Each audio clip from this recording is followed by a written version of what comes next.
Hey guys, what's going on here? It's InstaKill15, and I am going to start this thing. Well, I'm just gonna give you a little pre message to this video as Left 4 Dead is loading because it takes a friggin' year to load. But um I was watching a YouTube commentated earlier today. And he was talking about what you need to make it big on YouTube, and I'm not there yet. I'm so far from there, but he said you needed two things. He said you needed to have an actual passion for what you're doing. Check. I really do like what I'm doing. I have like 40 subscribers, and I post every day.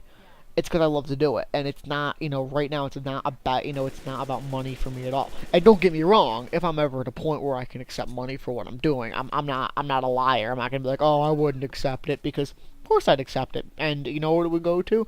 It would go to getting better equipment, a better mic, better stuff, so I can make better content. And I would use some of it on myself. Of course I would. Who wouldn't? But anyway, basically he said that you need to have a passion for it, but also you need to have an original idea. And I'm contemplating. I've been on YouTube for about a year now, and I was trying to think. I'm like, what am I doing wrong? I really have a passion for what I'm doing, but I'm just not there yet, and people just don't dig what I'm doing yet. I just don't understand what exactly I need to do. And he said the second thing you need is you need to have something original that no one else is doing. Um, and I thought, well, I could do that, but I still like to play COD and I still like video games. So, how do I incorporate something, something completely new while still doing what I like to do? Because this is about doing what I like to do. And I thought of something today. I'm a huge film person. I love movies. I love making movies. I love everything about it. I love reviewing them, analyzing them. One of my favorite things to do. So I figured, people do movie reviews. People do COD gameplay, or in this case, Left 4 Dead. Because I wanted to pick something that wasn't COD. Like I said, just trying to be a little unique. And I'm going to just not talk about the gameplay, but I'm going to do a movie review. A movie I had seen recently. And I just figured this would be something I haven't seen anyone else do it. And, I just thought that, I would give it a shot. Alright, guys, so the movie I saw most recently that I'm going to review, and I really want to talk about because it's a lot of fun, is The Three Stooges, and it's based on the 50s, 60s slapstick comedy. Everybody knows it. It's directed by Bobby and Peter Farrelly, and it stars Sean Hayes, Will Sasso, and Chris, I think it's like Diamantopoulos, or it's like some Greek name. I can't pronounce it. Whatever. He played Mo, and they all did a really good job of bringing those characters back to life. Um, if you don't know the premise, it doesn't really have much of a premise. It's just kind of three idiots who smack each other around and try to perform simple everyday tasks. Now, this was a show back in the 50s, and you know, I was really kind of wondering, the humor in those in the 50s and 60s, it worked back then.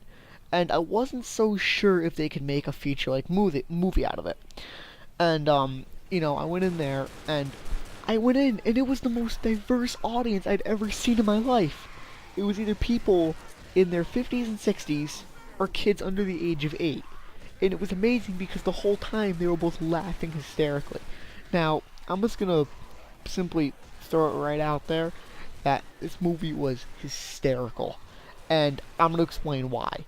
I went in thinking, oh boy, it's gonna be like 2 hours of them slapping each other around. And it's gonna be like, it's gonna get old after a while. They, Bobby Farrelly and Peter Farrelly directed this movie so well because they knew what they had. They weren't trying to make it anything more than it really was.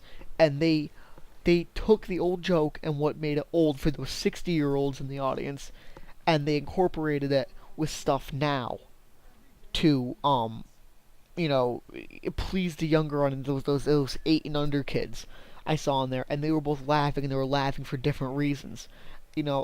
I saw it with my old man, and I just looked next to him, and I could see a look in his eyes. He was remembering. He was remembering being that 8-year-old kid laughing at the original in the '60s on Saturday morning. I could just tell, and I could tell the 8-year-old in front of me who wasn't really familiar with it was just laughing at the people getting hit, and they mix bringing it into modern day and like keeping with that original sense so well. And I like the fact that they were like they was dressed like it was the '60s because it was the '60s when the show was around, and we were thinking like how could they fit in now. Well, I like the idea that they were like sheltered off from the world. Basically, I probably shouldn't get too into it, but I'll give you a basic plot because they kind of had to make a plot to make a movie, obviously. So it follows that they were dropped off at an orphanage, a church orphanage with a bunch of nuns. And basically they were just isolated for like 30 years, and then they were adults, and nobody ever adopted them. So they just worked around the orphanage when they were adults. But what winds up happening is that the this orphanage starts to lose money, and they're gonna close down, and they need like $800,000 or some ridiculous thing like that. So they have to go out into the real world and raise this money. And what is so perfect about this is that the joke has been done so many times. People stuck in old times exploring new times. It's been done. The Dark Shadow show. They're making a movie out of that too. They did that in the Sherlock Holmes thing in the '90s where he was frozen for years.